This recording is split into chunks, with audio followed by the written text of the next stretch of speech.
आजकल social media पर और मुख्तलिफ चैनल्स पर पाकिस्तानी वफद की दौरा इसराइल की बहुत खबरें गर्दिश कर रही हैं।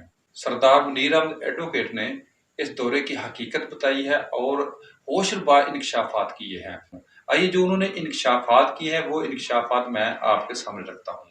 इसराइल का दौरा करने वाले 3 पाकिस्तानियों का तारफ सुनिए। अनीला अली पाकिस्तानी नसाद अमरीकी खतून है जो पीटीए के साबका वजीर अली जैदी या कालब दो जान है।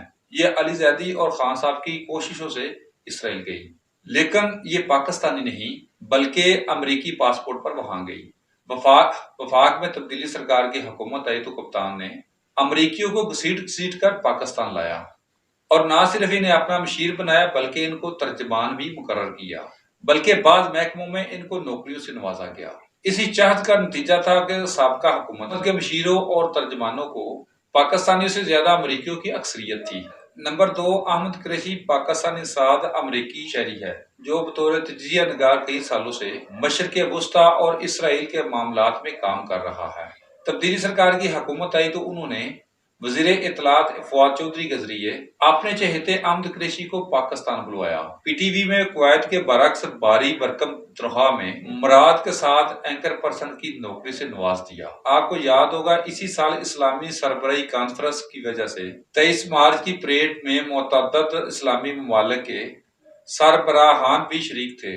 खान साहब ने वजीर मवासलात को हुक्म दिया 23 मार्च में परेड के फरैज मेरे चहेते अहमद कुरैशी को दिए जाएं और इसराइल नवाज बैकग्राउंड इस्लामी ममालिक के सरबराहान के सामने कमेंट्री में रुकावट बन सकता था, तो वजारत दाखिला के ब्यूरोक्रेट्स ने अपने तहफ़्ज़ात का इजहार किया, लेकिन खान साहब ने यह कहकर शटअप कॉल दे दी कि अहमद कुरैशी जब कहेगा।